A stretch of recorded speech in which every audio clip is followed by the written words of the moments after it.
ಸಾಧಾರಣವಾಗಿ ಚರ್ಚ್ இந்த பாட்டை பாட மாட்டாங்க. ಸಾಧಾರಣವಾಗಿ ಚರ್ಚ್ನಲ್ಲಿ ಈ ಹಾಡನ್ನು ಆಡುವುದಿಲ್ಲ.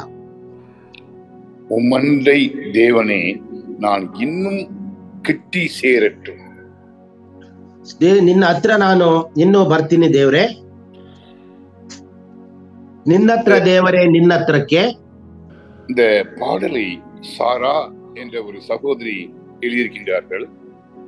ಈ ಹಾಡನ್ನು ಸಾರಾ ಎಂಬುವಂತ ಒಬ್ಬ ಸಹೋದರಿ ಬರೆದಿದ್ದಾಳೆ. அவங்க இந்த பாட்டை எழுதும் பொழுது அவங்க தியானித்த வசனம், ಅವರು ಈ ಹಾಡನ್ನು ಬರೆಯುವಾಗ ಅವರು ಧ್ಯಾನ ಮಾಡಿದ ವಚನ ஆதியாகமம் 28வது அதிகாரம் 15வது வசனம். ಆದಿಕಾಂಡ 28ನೇ ಅಧ್ಯಾಯ 15ನೇ ವಚನ. படிக்கலாம், ಓದಿಕೊಳ್ಳೋಣ. 28:15 படிங்க.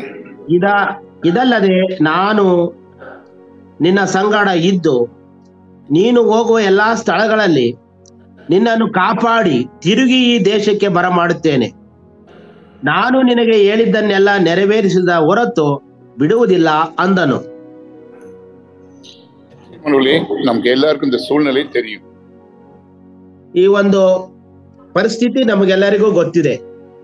ஆதியாகமம் 28 அதிகாரம் முழு அதிகாரத்தை நீங்கள் தனியா போய் தியானம் பண்ணி பாருங்க. அதுல பயந்து போய் தன்னுடைய சொந்த அண்ணனுக்கு பயந்து போய் தம்பி யாக்கோபு ஒரு மாமா வீட்டுக்கு காட்டு தேரத்துல பயணம் செய்யும் போது அவர் ஒரு இடத்துல தங்கி இருக்கிறாரு ராத்திரி. அந்த இடத்துல ஆண்டவர் அவருக்கு தரிசனத்தை கொடுக்கிறார். ರಾತ್ರಿ ಸಂದರ್ಭದಲ್ಲಿ ಅವರು ಒಂದು ಕಡೆ ಉಳ್ಕೊಂಡಿದ್ದಾರೆ. ತನ್ನ ಅಣ್ಣನಿಗೆ ಭಯಪಟ್ಟು ಆತನು ಓಡಿ ಹೋಗುವ ಸಂದರ್ಭದಲ್ಲಿ ದೇವರು ಮಾತನಾಡಿದ ವಿಷಯವಾಗಿದೆ. ஒரு கல்லை தலையில் வைத்து அவர் தூங்குகிறார். தூங்கும் போது தேவன் அவருடைய பிரசனத்தினால் நிரப்புகிறார். அவருக்கு ஒரு பெரிய தரிசனம் கிடைக்கிறது. சொப்பனமாக இருந்தாலும் சரி, தரிசனமாக இருந்தாலும் சரி. வானத்துக்கும் கீழைக்கும் ஒரு ஏணி இருக்குது. அது தேவதூர்கள் போயிட்டு வந்துட்டு இருக்காங்க. மேல ஆண்டவர் நிற்கிறார். ಆತನು ಹೋಗುವಂತ ಸಂದರ್ಭದಲ್ಲಿ ಒಂದು ಕಲ್ಲನ್ನು ತಲೆದಿಂಬಾಗಿ ಮಾಡಿಕೊಂಡು ಮಲಗಿದ್ದಾನೆ. ಕನಸು ಬಂದಿದೆ. ಆಗ ಆತನು ಒಂದು ಏಣಿ ನೆಚ್ಚಣಿಗೆಯನ್ನ ಆಕಾಶಕ್ಕೂ ಭೂಮಿಗೂ ಹಾಕಿರುವುದು ನೋಡ್ತಾನೆ. ಮತ್ತೆ ಅಲ್ಲಿಂದ ದೇವದೂತರ ಮೇಲೆ ಹತ್ತಿ ಇಳಿಯುತ್ತಾ ಇರುತ್ತಾರೆ. 13வது வசனத்தின்படி கர்த்தர் அங்கு அவரோடு கூட பேசுகிறார். மேல ஏணி மேல கர்த்தர் நின்று வானத்திலிருந்து என்ன சொல்றாருன்னா, நான் உன்னோடு இருந்து நீ போகிற இடத்துலலாம் உன்னை காத்து கொள்ளுவேன் என்று ஒரு வாக்குத்தத்தத்தை கொடுக்கின்றார். ಮಾತ್ರವಲ್ಲದೆ 13ನೇ ವಚನದಂತೆ ದೇವರು ಅವರ ಹತ್ರ ಮಾತಾಡ್ತಾರೆ. ನೀನು ಹೋಗುವ ಎಲ್ಲಾ ಕಡೆಗಳಲ್ಲಿಯೂ ನಿನ್ನನ್ನ ನೋಡ್ಕೊಳ್ತೀನಿ, ನಾನ್ ನಿನ್ ಜೊತೆಗೆ ಇರ್ತೀನಿ ಅಂತ ಹೇಳ್ತಾರೆ. பிரியமானவர்களே, இந்த வாக்குத்தத்தத்தை இந்த மாதத்திலே நாம் சொந்தமாக எடுத்துக்கொள்ளலாம். ಈ ವಾಗ್ದಾನವನ್ನು ಈ ತಿಂಗಳಿನಲ್ಲಿ ಇದನ್ನು ನಾವು ಸ್ವಂತವಾಗಿ ಸ್ವೀಕರಿಸಿಕೊಳ್ಳೋಣ. நாம் போகும் இடமெல்லாம் தேவன் நம்மோடு கூட வந்து நம்மை காத்து நம்ம சேர வேண்டிய தேசத்துக்கு போய் சேர்ப்பேன் என்று வாக்குத்தத்தம் கொடுக்கிறார். ನಾವು ಹೋಗುವಾಗ ಎಲ್ಲಾ ಕಡೆಗಳಲ್ಲಿಯೂ ದೇವರು ನಮ್ಮನ್ನು ಕಾಪಾಡಿ ನಮ್ಮ ಹೋಗುವಂತ ಸ್ಥಳ, ನಮ್ಮ ಸೇರ್ಬೇಕಾದ ದೇಶಕ್ಕೆ ನಮ್ಮನ್ನು ಸೇರಿಸ್ತಾನೆ ಅನ್ನೋದನ್ನ ನಾವು ಅರಿತುಕೊಳ್ಳೋಣ. உம்மண்டை தேவனே நான் இன்னும் கிட்டி சேர்வேன். அதாவது நான் இன்னும் ஒரு ஸ்டெப் முன்னாடி நான் வருவேன் அப்படின்னு நாம ஒரு பொருத்தனை பண்ணும் பொழுது தேவன் நம்மை தேடி வருகிறார். ನಿನ್ನತ್ರ ದೇವರೇ ನಿನ್ನತ್ರಕ್ಕೆ ನಾವು ಹತ್ರನೇ ಬರ್ತೀನಿ, ಇನ್ನೊಂದು ಸ್ಟೆಪ್ ಮುಂದೆ ಅಂತ ಹೇಳುವಾಗ ದೇವರು ಸಹಾಯ ಮಾಡ್ತಾನೆ.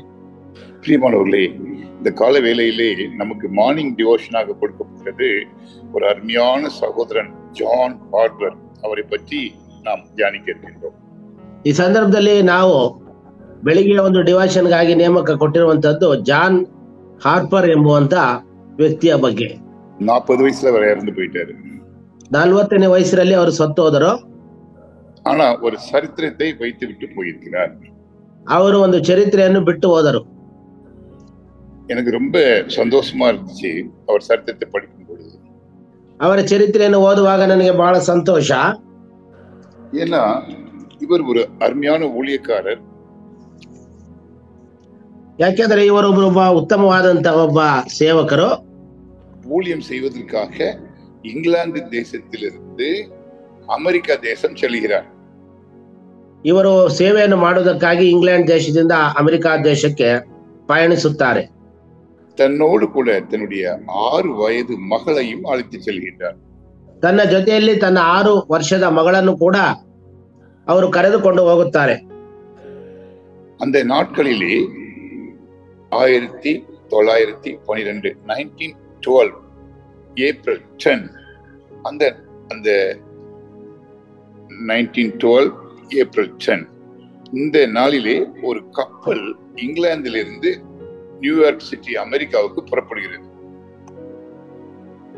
ಈ ಸಂದರ್ಭದಲ್ಲಿ ಅಂದ್ರೆ 1912ನೇ ಇಸ್ವಿ ಏಪ್ರಿಲ್ 12ನೇ ತಾರೀಕಿನಂದು ಅವರು ಇಂಗ್ಲೆಂಡ್ ದೇಶದಿಂದ ಅಮೆರಿಕ ದೇಶಕ್ಕೆ ಒಂದು ಹಡಗು ಸಾಗುತ್ತದೆ. அப்பொழுது அந்த கப்பல்ல இவர் ஏறாரு. அவரோடு கூட 2224 மக்கள் பயணம் செய்கின்றார்கள். ಅವರ ಜೊತೆಗೆ 2224 2224 ಜನರು ಪ್ರಯಾಣಿಸುತ್ತಾರೆ. இந்த கப்பலிலே முதல் தட்டிலே பெரிய பெரிய கோடீஸ்வரங்களும் பணக்காரங்களும் போறாங்க. ஏன்னா அதே போல கப்பல்ல உலகத்துல எப்பவுமே நம்ம உருவாக்குனதுல 3 ஃப்ளோர் போட்ட கப்பல், பெரிய கப்பல்.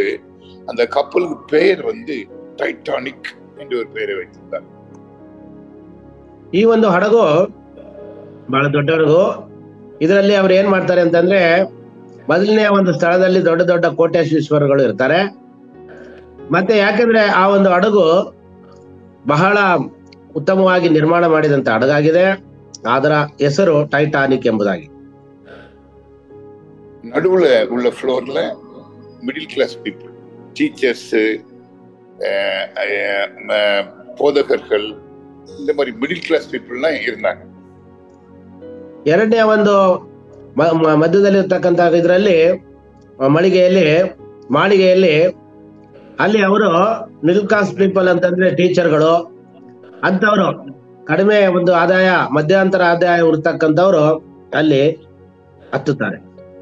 கீழ்த்தட்டுல சாதாரணமாக பயணிக்கிற பயணிகள், அதாவது நிறைய பேரு அமெரிக்காவுக்கு வேலைக்காக போறவங்க, இப்படிப்பட்ட கஷ்டப்பட்டவங்க இருந்தாங்க. ಮತ್ತು ತಳಭಾಗದಲ್ಲಿ ಕಷ್ಟಪಟ್ಟವರು, ಬಡವರು, ಮುಖ್ಯವಾಗಿ ಅಮೆರಿಕಕ್ಕೆ ಕೆಲಸಕ್ಕೆ ಹೋಗ್ತಕ್ಕಂಥವ್ರು ಅದರಲ್ಲಿದ್ರು. ஏப்ரல் 10ஆம் தேதி இது கிளம்பியது. இந்த ಏಪ್ರಿಲ್ 10ನೇ ತಾರೀಕು ಇದು ಪಯಣಿಸಿತು. இங்கிலாந்துல இதுதான் பேச்சு. அவ்வளவு பெரிய கப்பல் இதுவரைக்கும் பண்ணதில்லை, அழகு நிறைந்தது, உள்ள வசதிகள் நிறைந்தது, மக்கள் எல்லாம் இது பற்றி தான் பேசினாங்க. ಇಂಗ್ಲೆಂಡ್ ನಲ್ಲಿ ಬಹಳವಾಗಿ ಇದರ ಬಗ್ಗೆ ಮಾತಾಡಿದ್ರು. ಯಾಕೆಂದ್ರೆ ಎಲ್ಲಾ ರೀತಿಯ ಸೌಕರ್ಯವನ್ನು ಇದು ಹೊಂದಿತ್ತು.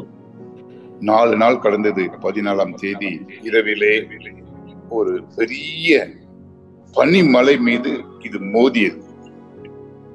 ಒಂದು 4 ದಿನ ಆಯ್ತು. 4 ದಿನ ಆದ್ಮೇಲೆ ಇದು ಹೋಗುತ್ತಾ ಇರುವಾಗ ಇದೊಂದು ದೊಡ್ಡ ನೀರ್ಗಲ್ಲಿಗೆ ಗುದ್ದಿತ್ತು. அந்த பனிமலையிலே மோதிய உடனே அந்த கப்பலிலே பயணம் செய்தவர்களுக்கு ஒரே பயம். என்னன்னா பெரிய சத்தம் வந்துச்சு. கப்பல் 2ஆக பிளந்தது. ದೊಡ್ಡ ಒಂದು ಶಬ್ದ ಆಯ್ತು. ಅಲ್ಲಿದ್ದವರಿಗೆಲ್ಲ ಭಯ. ಏನಾಯ್ತು ಅಂದ್ರೆ ಆ ಒಂದು ದೊಡ್ಡ ಹಡಗು 2 ಭಾಗವಾಯಿತು. கப்பல் மேல்தட்டுல போட் இருக்குது. இந்த போட்ல தப்பிக்கலாம். அது மொத்தமே 12 போட்டு தான் இருக்குது. ஆனா அங்க உள்ள இருந்தவங்க எத்தனையோ பேர் இருக்கிறாங்க, ஆயிரக்கணக்கான மக்கள் உள்ள உட்கார்ந்து இருக்காங்க. ஆனா 12 போட்ல ತಪ್ಪಿಕೊಳ್ಳೋಣ ரொம்ப ಕಷ್ಟ. ಆದ್ರೆ ತಪ್ಪಿಸ್ಕೋಬಹುದು. ಮೇಲ್ಭಾಗದಲ್ಲಿ 12 ಬೋಟು ಇಟ್ಟಿದ್ದಾರೆ, ಸಣ್ಣ ದೋಣಿಗಳನ್ನು. ಅದರಲ್ಲಿ ಅವರು ಹೋಗ್ಬಿಡ್ಬೋದು. ಆದ್ರೆ 2024 224 ಜನ ಇದ್ದಾರೆ. ಅಷ್ಟು ಜನ ಅದರಲ್ಲಿ ಹೋಗ್ಲಿಕ್ಕೆ ಆಗೋದಿಲ್ಲ. இரவு 2 மணிக்கு இந்த ஆக்சிடென்ட் நடக்குது. அப்போ அந்த மேல பயணம் செஞ்ச பணக்காரங்கள்லயும் அதுல முதல்ல உள்ள லேடிஸ், சின்ன பிள்ளைங்க, அவங்களெல்லாம் வச்சு அந்த போட்ல வச்சு அவங்க இது பண்றாங்க. ಮೊದಲನೇದಲ್ಲಿ ಹಾಗಾಗುವಂತ ಸಂದರ್ಭದಲ್ಲಿ ಹಣವಂತರನ್ನ, ಐಶ್ವರ್ಯವಂತರನ್ನ, ಅದರಲ್ಲಿ ಕೂಡ ಮಕ್ಕಳನ್ನ ಆ ಬೋಟ್ ನಲ್ಲಿ ಇಟ್ಟು ಅವರು ಕಳಿಸ್ತಾರೆ. ஏறக்குறைய 750 பேரை தப்பிப்பதற்கு அவங்க ரெடி ஆயிட்டாங்க. ಹೆಚ್ಚು ಕಡಿಮೆ 750 ಜನರನ್ನ ತಪ್ಪಿಸಲು ಅವರು ಪ್ರಯತ್ನಿಸುತ್ತಾರೆ. ஒரு எல்லாருக்கும் வெளியே போகணும்னு ஆசை இருக்குது, எல்லாரும் தப்பிக்கணும் ஆசை, எல்லாரும் தப்பிக்க முடியல. ಎಲ್ಲರಿಗೂ ತಪ್ಪಿಸ್ಕೋಬೇಕಂತ ಆಸೆ. ஆனா அந்த நேரத்துல ஒரு பாட்டு பாடுறாங்க பாருங்க. இந்த பாட்டு தான், என்ன உம்மண்டை தேவனே உம்மண்டை தேவனே. இந்த பாட்டை பாடுறாங்க எல்லாரும் சேர்ந்து. ಆ ಸಂದರ್ಭದಲ್ಲಿ ಒಂದು ಹಾಡನ್ನು ಹಾಡ್ತಾರೆ, ನಿನ್ನ ಹತ್ರ ದೇವರೇ ನಿನ್ನ ಹತ್ರಕ್ಕೆ. இந்த பாட்டை நீங்க தயவு செய்து இன்னைக்கு உங்களுக்கு இன்டர்நெட் இருந்துச்சுன்னா நீங்க தனிமையில கன்னடத்துல கேட்டு பாருங்க, அல்லது சந்தோஷத்தை கிழங்கு லிங்க் அனுப்புவாரு. இந்த பாட்டுல அவ்வளவு அர்த்தம் இருக்கும். ಆದ್ರಿಂದ ಈ ಒಂದು ಹಾಡಿನಲ್ಲಿ ಅಷ್ಟೊಂದು ಅರ್ಥ ಇರ್ತದೆ. ಇದು ಸಂತೋಷ್ ಹತ್ರ ಕೇಳಿ ಅವ್ರಿಗೆ ಲಿಂಕ್ ಕಳಿಸ್ತಾರೆ, ನೀವು ಸಪರೇಟ್ ಆಗಿ ಕೂತ್ಕೊಂಡು ಇದನ್ನ ಧ್ಯಾನ ಮಾಡಬಹುದು. பிரியமானவர்களே, இந்த பாட்டை லீட் பண்ணது ஜான் ஹார்பர். ಈ ಹಾಡನ್ನು ಲೀಡ್ ಮಾಡಿದ್ದು ಜಾನ್ ಹಾರ್ಪರ್ ಎಂಬುವರು. எல்லாரும் பாடுறாங்க, ಎಲ್ಲರೂ ಹಾಡ್ತಾರೆ. எல்லார் கையிலயும் லைஃப் ஜாக்கெட்னு சொல்லுவாங்க. லைஃப் ஜாக்கெட்னா நீங்க பாத்திருப்பீங்க, இந்த படகுல எல்லாம் போகும்போது நம்ம ஹெல்மெட் மாதிரி இதுல நெஞ்சில ஒரு ஸ்வெட்டர் மாதிரி போட்டிருப்பாங்க. அது எல்லாருக்கும் கொடுத்தாங்க, எல்லாரும் போட்டிருக்காங்க. ಎಲ್ಲರ ಹತ್ರ ಕೂಡ ಲೈಫ್ ಜಾಕೆಟ್ ಇದೆ, ನೀವು ನೋಡ್ಬೋದು. ಲೈಫ್ ಜಾಕೆಟ್ ಅಂದ್ರೆ ಒಂದು ಸ್ವೆಟರ್ ತರ ಕೊಟ್ಟಿರ್ತಾರೆ, ನೀರಿನಿಂದ ರಕ್ಷಣೆ ಪಡ್ಕೊಳ್ಳೋದಕ್ಕೋಸ್ಕರ. ஆனா அது கூட பத்தல, ಆದ್ರೆ ಅದು ಸಾಕಾಗ್ಲಿಲ್ಲ. நிறைய பேர் கிடைக்கல, ಅನೇಕ ಜನರಿಗೆ ಅದು ಸಿಕ್ಲಿಲ್ಲ. அந்த நேரத்துல இந்த ஜான் ஹார்பருக்கும் ஒரு லைஃப் ஜாக்கெட் கொடுத்திருக்காங்க, அவர் போட்டுக்கிட்டாரு, மகளும் போட்டுக்கிட்டாங்க. ಅಂತ ಸಂದರ್ಭದಲ್ಲಿ ಜಾನ್ ಹಾರ್ಪರ್ಗೂ ಕೂಡ ಒಂದು ಸಿಕ್ಕಿತ್ತು, ಅವ್ರ ಮಗಳಿಗೂ ಕೂಡ ಸಿಕ್ಕಿತ್ತು. இவங்க 2 பேருக்கும் நல்ல வசதி இருந்துச்சு, எஸ்கேப் ஆகுறது போட் ரெடியா இருந்துச்சு. ಇವರಿಬ್ಬರಿಗೂ ಕೂಡ ಸೌಕರ್ಯವಿತ್ತು, ಇವರು ಎಸ್ಕೇಪ್ ಆಗ್ಲಿಕ್ಕೆ ಕೂಡ ಬೋಟ್ ಇವರಿಗೆ ಸಿದ್ಧವಾಗಿತ್ತು. ஜான் ஹார்பர் என்ன பண்றாரு, ಆದ್ರೆ ಜಾನ್ ಹಾರ್ಬರ್ ಏನ್ ಮಾಡ್ತಾರೆ ಅಂದ್ರೆ, ஒரு ஆத்மா ரட்சிக்கப்படணுங்கிறதுக்காக ஒரு ஆளை கூட்டிட்டு வந்து, எப்பா என்னுடைய ஜாக்கெட்டை நான் உங்களுக்கு தாரேன், என்னுடைய லைஃப் ஜாக்கெட்டை நீ போட்டுக்க, என் பிள்ளைய எப்படியாவது காப்பாத்திரு, நான் மற்றவங்களுக்கு எல்லாம் ஊழியம் செஞ்சுட்டு நானும் கர்த்தர்கிட்ட போறேன், நீ தன்னை ஒப்பு கொடுக்குறேன்.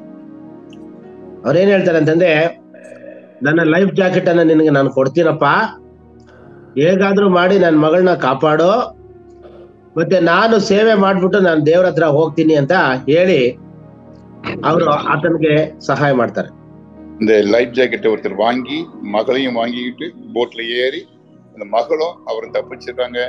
இவரு மற்றவங்களுக்கெல்லாம் கடைசி மூச்சு இருக்கிற வரைக்கும் ஊழியத்தை செய்து விட்டு அங்கு இவரும் கடலுக்குள் போய் விடுகிறார். ಅಲ್ಲಿದ್ದವ್ರಿಗೆಲ್ಲರಿಗೂ ಸಹಾಯ ಮಾಡುತ್ತಾ ಅವರು ಕರ್ತನ ಬಳಿಗೆ ಹೋಗ್ತಾರೆ. ಆದರೆ ಅವರ ಮಗಳನ್ನ ಆತನು ಮತ್ತೊಬ್ಬರಿಗೆ ಕೊಟ್ಟು ರಕ್ಷಿಸಲಿಕ್ಕೆ ಹೇಳ್ತಾರೆ. பிரியமானவர்களே, ஒரு அருமையான தியாகத்தை இந்த கால வேளையிலே தியானிக்கிறோம். ಪ್ರೀತಿಯುಳ್ಳವರೇ, ಅತ್ಯುತ್ತಮವಾದಂತಹ ಒಂದು ತ್ಯಾಗವನ್ನು ಈ ಬೆಳಿಗ್ಗೆ ವೇಳೆಯಲ್ಲಿ ಧ್ಯಾನಿಸ್ತಾ ಇದ್ದೇವೆ. ஜான் ஹார்பர், நீங்க டைட்டானிக் என்ற படத்தை பார்க்கும் போது இதை பார்க்க முடியும். டைட்டானிக் அது ரொம்ப முக்கியமான படம், எல்லாரும் பார்த்தாங்க. இந்த கடல் எப்படி கப்பல் உடைஞ்சுங்கிறத காமிக்கிறாங்க. அந்த படத்தை பார்த்தீங்கன்னா இதை பார்க்க முடியும். ಆ ಟೈಟಾನಿಕ್ ಎಂಬ ಸಿನಿಮಾವನ್ನ ನೀವು ನೋಡುವಾಗ ಈ ಒಂದು ವಿಷಯಗಳನ್ನ ನೀವು ನೋಡಬಹುದು.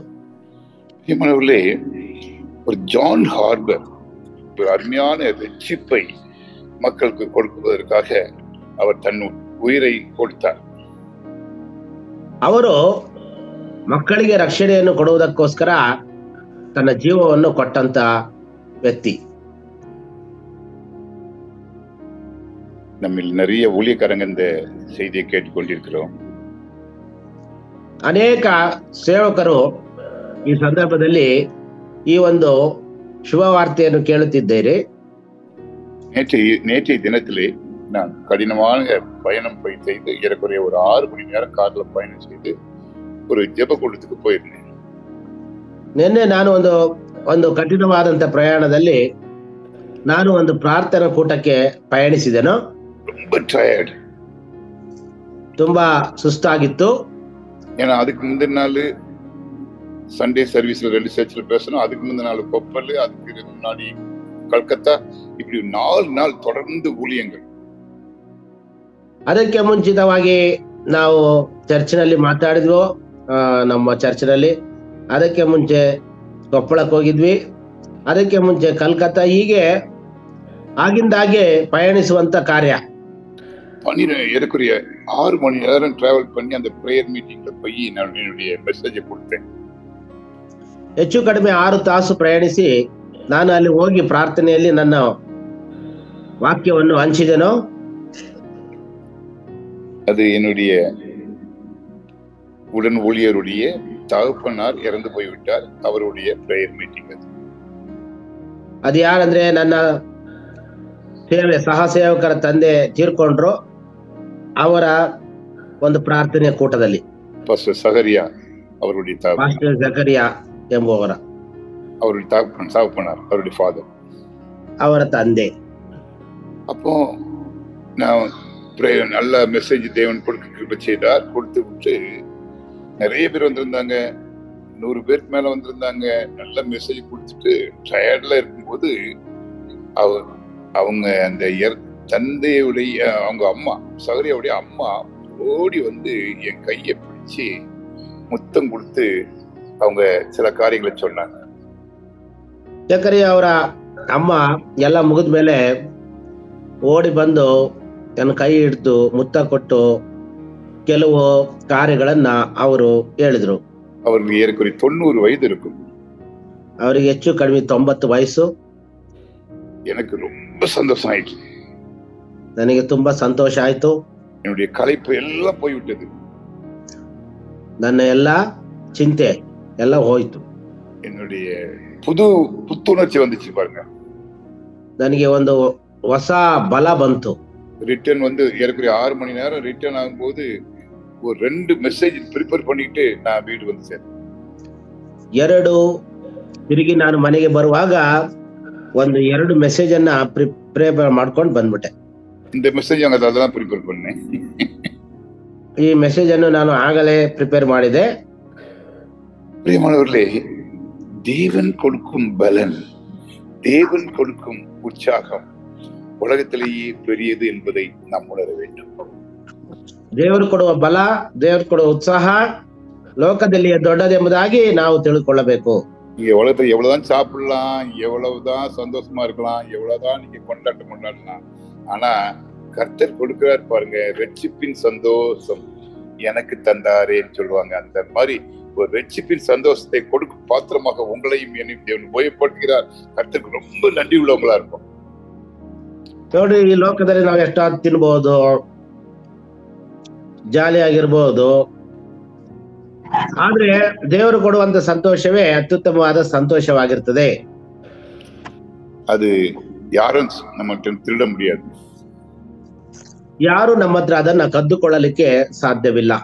நீங்கள் பரிசுத்தமாக வாழ வேண்டும் என்று ஆசைப்படும் பொழுது கர்த்தர் உங்கள் ஒவ்வொருவரையும் என்னையும் உபயோகப்படுத்துவார். பிரியமானவர்களே, ನಾವು ಪರಿಶುದ್ಧವಾಗಿ ಜೀವಿಸಬೇಕೆಂಬುದಾಗಿ ಆಸೆ ಪಡುವಾಗ ದೇವರು ನಮ್ಮ ಒಬ್ಬೊಬ್ಬರನ್ನು ಉಪಯೋಗಿಸುತ್ತಾರೆ. தேவன் உபயோகப்படுத்தும் போது நாம் நம்முடைய சுயநலத்தை மறந்து ஒரு ஜான் ஹார்பர் போல அவருடைய சொந்த அவர் போட்டிருந்த லைஃப் ஜாக்கெட்டையும் மற்றவர்களுக்கு கொடுத்துட்டு பிள்ளையை காப்பாத்திட்டு மற்றவங்களுக்கு நல்லா தெரியும் அவர் சாக போறேன்னு, இருந்தாலும் நான் ரட்சிப்பை மற்றவர்கள் சொல்லணும்னு இந்த பாட்டை பாடி பாடி பாடி மற்றவங்களுக்கு ரட்சிப்பை சொல்லி மற்றவங்களை எல்லாம் பயணத்தை ஒரு இலகுவாக மாற்றினார். ಅವರು ನಾನು ಕರ್ತರ ಪರವಾಗಿಲ್ಲ, ನಾನು ಸೇವೆ ಮಾಡ್ಬೇಕು, ಮತ್ತೆ ಇನ್ನೊಬ್ರು ರಕ್ಷಣೆ ಹೊಂದ್ಬೇಕಂತ ಹೇಳಿ ಅವರು ಸೇವೆ ಮಾಡಿ ಮಾಡಿ ಮಾಡಿ ಅವ್ರು ತೀರ್ಕೊಳ್ತಾರೆ. இந்த கால வேளையிலே தேவன் உங்களோடு என்னோடு இடைப்பட்டு பேசிக் கொண்டிருக்கிறார். ಈ ದಿವಸ ಬೆಳಿಗ್ಗೆ ವೇಳೆಯಲ್ಲಿ ದೇವರು ನಿಮ್ಮ ಜೊತೆ ನಮ್ಮ ಜೊತೆ ಮಾತನಾಡುತ್ತಾ ಇದ್ದಾರೆ. யாக்கோபுக்கு தேவன் 4 வாக்குத்தத்தங்களை கொடுத்தார். ಯಾಕೋಬನಿಗೆ ದೇವರು 4 ವಾಗ್ದಾನಗಳನ್ನು ಕೊಟ್ಟನು. பயந்த நேரத்திலே கொடுத்தார். ಭಯಪಟ್ಟಿರುವ ಸಂದರ್ಭದಲ್ಲಿ ಕೊಟ್ಟನು. தன்னுடைய குடும்பத்தாரால் தள்ளப்பட்ட நேரத்திலே கொடுத்தார். ಭಯಪಟ್ಟ ಸಂದರ್ಭದಲ್ಲಿ ಕುಟುಂಬ ಈ ಸಂದರ್ಭದಲ್ಲಿ ಕೊಟ್ಟ. ஃபேமிலி எல்லாம் அவரை வெறுத்து தள்ளிட்டாங்க, வெளி தள்ளிட்டாங்க வீட்டை விட்டு. ಅವರ ಮನೆಯವರು ಮನೆಯಿಂದ ಅವರನ್ನು ಹೊರಡಿಸಿ ಬಿಟ್ಟರು. தன் சொந்த சகோதரன் கொலை பண்ண போறேன்னு நிக்கிறான். ಸ್ವಂತ ಸಹೋದರನು ಆತನನ್ನು ಕೊಲೆ ಮಾಡಲು ವಂಚುತ್ತಿದ್ದಾನೆ. அந்த டைம்ல ஆண்டவர் சொல்றாரு, என்ன சொல்றாருன்னா, ಆ ಟೈಮ್ ನಲ್ಲಿ ದೇವರು ಹೇಳ್ತಾ ಇದ್ದಾರೆ, 15 வசனத்தை பாத்தீங்கன்னா, உன்னோடு இருப்பேன், உன்னோடு இருப்பேன், ನಿನ್ನ ಜೊತೆ ನಾನು ಇರುತ್ತೇನೆ, உன்னை காப்பேன், ನಿನ್ನನ್ನು ಕಾಪಾಡುತ್ತೇನೆ, உன்னை திரும்பி வர பண்ணுவேன், ನಿನ್ನನ್ನು ತಿರುಗಿ ಬರ ಮಾಡುತ್ತೇನೆ, உன்னை கைவிட மாட்டேன், ನಿನ್ನನ್ನು ಕೈ ಬಿಡುವುದಿಲ್ಲ. பிரியமானவர்களே, நம்ம ஏன் பயப்படணும் இந்த உலகத்துல? ದೇವರೇ, ಇಂಥ ಪ್ರೀತಿ ಉಳ್ಳವರೇ, ನಾವು ಯಾಕೆ ಭಯಪಡಬೇಕು? ஒரு பெத்தேல் அனுபவம் யாக்கோபு கிடைத்தது போல நமக்கும் கிடைக்கட்டும். ಬೇತೇಲ್ ಅನುಭವ ಆತನಿಗೆ ಆದ ಹಾಗೆ ನಮಗೂ ಆಗುತ್ತದೆ. தேவன் நம் பட்சத்தில் இருக்கும்போது நமக்கு எதிராக நிற்பவன் யார்? ದೇವರು ನಮ್ಮ ಪಕ್ಷದಲ್ಲಿ ಇರುವಾಗ ನಮ್ಮನ್ನು ಎದುರಿಸುವವನು ಯಾರು? ரோமர் 8ஆம் அதிகாரம் 31ஆம் வசனம். ರೋಮಾಪುರದವರಿಗೆ ಬರೆದ ಪತ್ರಿಕೆ 8ನೇ ಅಧ್ಯಾಯ 36ನೇ ವಚನ. பிரியமானவர்களே, இந்த உலகத்திலே ஒரே ஒரு வாழ்க்கை, ஆண்டவர் நம்மோடு கூட இருந்தால் அது போதும். ಈ ಲೋಕದಲ್ಲಿ ಒಂದೇ ಒಂದು ಜೀವಿತ, ದೇವರು ನಮ್ಮ ಜೊತೆ ಇರ್ತಾರೆ. தேவனே, நான் உம்மை கிட்டி சேரட்டும். ದೇವರೇ, ನಾನು ನಿನ್ನ ಹತ್ರಕ್ಕೆ ಬರ್ತೀನಿ. இந்த பாட்டை தயவு செய்து நீங்க படுக்கைக்கு போற மறுபடியும் கேளுங்க. கர்த்தர் ஒவ்வொருவரையும் ஆசீர்வதிப்பார். ಈ ಒಂದು ಹಾಡನ್ನು ನೀವು ತಿರುಗಿ ತಿರುಗಿ ಕೇಳಿದ್ರೆ ದೇವರು ನಿಮ್ಮನ್ನು ಆಶೀರ್ವದಿಸ್ತಾರೆ. நாம் ஜெபிக்கலாம், ಪ್ರಾರ್ಥಿಸಿಕೊಳ್ಳೋಣ. அன்புள்ள ஆண்டவரே, இந்த கால வேளையிலே ஜான் ஹார்பருடைய வாழ்க்கையை எங்களுக்கு முன்பாக வைத்தீர். நாங்க நிறைய பேர் ஊழியக்காரங்க இதுல ஜெபம் பண்ணிட்டு இருக்கிறோம். ஆண்டவரே, எங்களுடைய ஊழியம் எப்படிப்பட்டதா இருக்கிறத எங்களை நாங்கள் டெஸ்ட் பண்ண, எங்களை ஆராய்ந்து பார்க்க இந்த கால வேளையிலே அருமையான ஜான் ஹார்பருடைய வாழ்க்கையை எங்களுக்கு முன்பாக வைத்திருக்கிறேன். ஆண்டவரே, தனக்கு அவர் உயிர் பிழைக்க சான்ஸ் கிடைச்ச போதும் அதை விட ஊழியம் தான் முக்கியம் அப்படின்னு தன்னுடைய உயிரையே கொடுத்து ஊழியம் செய்த அந்த பக்தனை போல நாங்களும் விட்டை விடாமல், ஆண்டவரே, நீர் எங்களுக்கு என்ன ஊழியத்தை கொடுத்திருக்கிறீரோ அந்த ஊழியத்தை உண்மையும் உத்தமமா செய்து முடிக்க எங்களுக்கு ஒவ்வொரு கிருபைதான். விசேஷமாக ஆண்டவரே, எங்களுடைய ஆசையெல்லாம் பரிசுத்தமான ஆசையாக இருக்கட்டும், உண்மை பிரியப்படுத்துகிற ஆசையாக இருக்கட்டும். எங்களை வெறுத்து ஆண்டவரே, கோதுமை மணியானது யோவான் 12ஆம் அதிகாரம் 24ஆம் வசனத்தின்படி கோதுமை மணியானது நிலத்திலிருந்து செத்ததையாக மிகுந்த பலனை கொடுக்கும் என்று சொன்னீரே. அந்த மிகுந்த பலனை நாங்கள் ஒவ்வொருவரும் கொடுக்க கோதுமை மணி போல மடிய ஒவ்வொரு கிருபைதான். அதில் ஒவ்வொருவரையும் ஆசீர்வதியும். விசேஷமாக நவனித்து இன்னும் நல்ல சுகத்தையும் பலத்தையும் கொடும் ஆண்டவரே. ஆண்டவரே, இந்த தொடர்ந்து நாங்கள் உற்சாக மனதோடு கூட உபவாசித்து காத்திருந்து உங்களுடைய பலனை பெற்றுக்கொண்டு ஊழியங்களை செய்ய எங்கள் ஒவ்வொரு கிருபைதான் ஆசீர்வதியும். இயேசு கிறிஸ்து மூலம் கேட்கிற தகப்பனே, ஆமென். ஆமென். ஆமென்.